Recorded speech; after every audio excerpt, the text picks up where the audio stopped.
Pro-life of Reddit, what should we do with the unwanted children that would otherwise be aborted? I have a modest proposal. So I feel like I've read through hundreds of comments and none are from prolifers answering the question. Make them work in the mines. I'm not pro-life, but my brother who is staunchly pro-life says that every child deserves free healthcare, school, food, and housing. Literally want for nothing until they are adults and then hopefully with the skills, knowledge that's been provided, begin taking care of themselves. I happen to agree, only wish that it extended beyond just kids. But baby steps, I guess. If the mother wanted an abortion and their state laws prevented it from happening, then the child should be supported by that state's government until 18. I don't think you'll actually find a prolifer on our AskReddit, or one that won't be downvoted into oblivion for giving an honest answer. But you could always go the North Korean government route and sell them into slavery to the Chinese. They should become desperate parents that are easily exploited in the workforce as cheap, dispensable labor that invariably raise the next generation of easily exploited labor that will follow right along in their parents' footsteps since they were left with no time to raise them properly. That is the actual plan. The quiet part said out loud. Quote, And would you agree to the tax increases necessary to make that happen? Quote, This topic is my most frequent counterpoint to people who believe capitalism can cure all ills. It's great for scaling industry and solving inefficiencies. But there will never be any money in orphans. Barring some modest proposal type stuff. I feel like pro-life and pro-choice are operating at completely different wavelengths. What pro-choicers don't seem to fully grasp is that prolifers believe abortion is straight-up murder. Like no different than taking a newborn and killing it. They do not see a difference. That is how they see the entire situation, regardless of whether whoever reads this comment believes the same thing. So looking at it from that frame of mind, the question can be rephrased as, pro-life of Reddit, why can't we literally murder humans we cannot care for or will not be loved because they are unwanted? Quote, That gotcha I hear on Reddit all the time of, well, they're pro-life until they're born SMH. Isn't really a gotcha using that same reference point. These people think they're stopping infanticide, regardless of the aftermath. That's like stopping a depressed person from committing suicide but not doing anything to fix the underlying issue in that depressed person's life. I believe a strong social safety net, access to contraceptives, and robust sex education is vital. I think refusing to accept these while also touting anti-abortion laws is a bit self-defeating. I also think that pro-life loud crowd and pro-choice loud crowd are arguing with one another, but they're not even in the same metaphorical building, just screaming into the void with no one to listen. You won't be able to convince someone who thinks abortion is literal murder to change their stance. But you can argue about some of the secondary points of ensuring children get the care they need. Probably won't be successful, but you'll be significantly more successful than arguing pro-choice to a prolifer.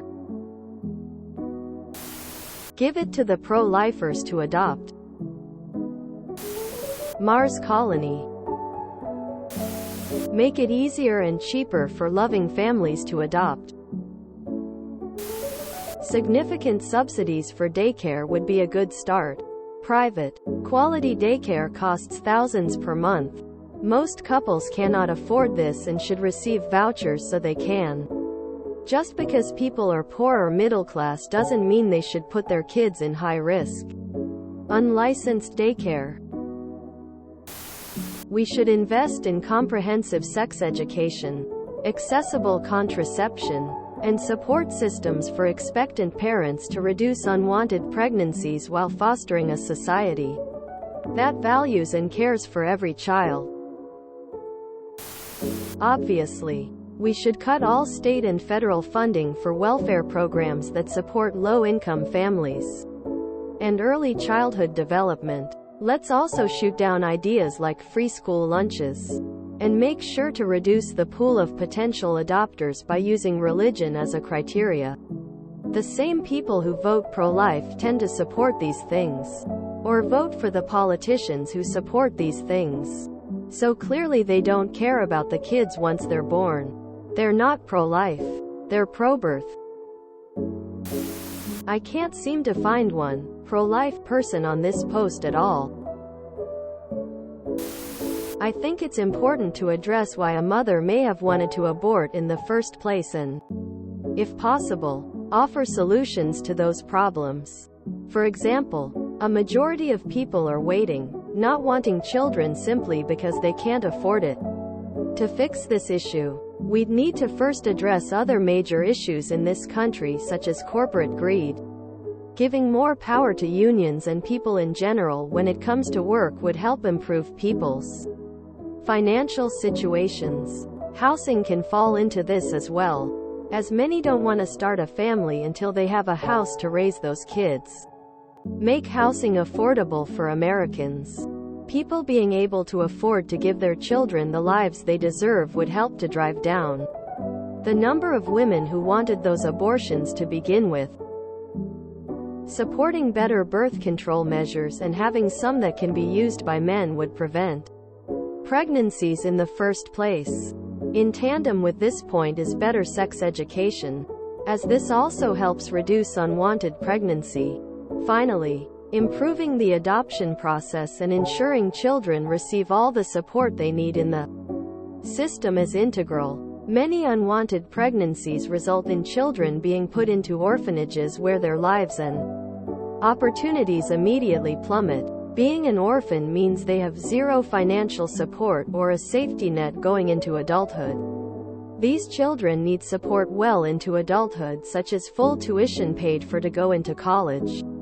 Colleges should also be incentivized to allow these children, now adults I guess, to be accepted into college, so they have a better chance at success in life.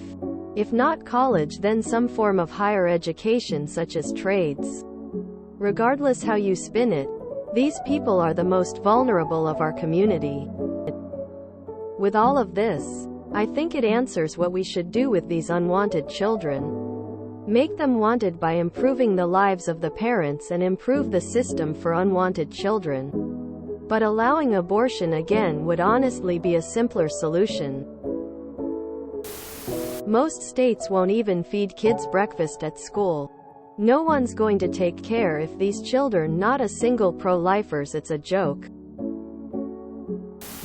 Speaking as a previous pro-lifer growing up, I believe pro-life people have a rose-tinted view on social safety nets and adoption. So just fund those more.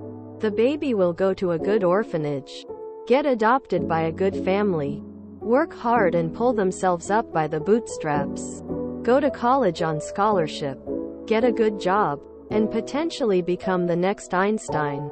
So unfortunately that's the exception and not the norm, as most women forced to go on with giving birth will usually keep the child, which will keep them both poor, or give it up to adoption or foster care, which will most likely also cause a hard life for the child, especially factoring in race. I wonder how the pro-life side has such disproportionate influence. Is it that they're older and wealthier? Or just that they're more likely to be single-issue voters? If you enjoyed this video, please check out our playlists full of similar content. Epic Ericast is like doom scrolling for your ears. Please like, share, and subscribe.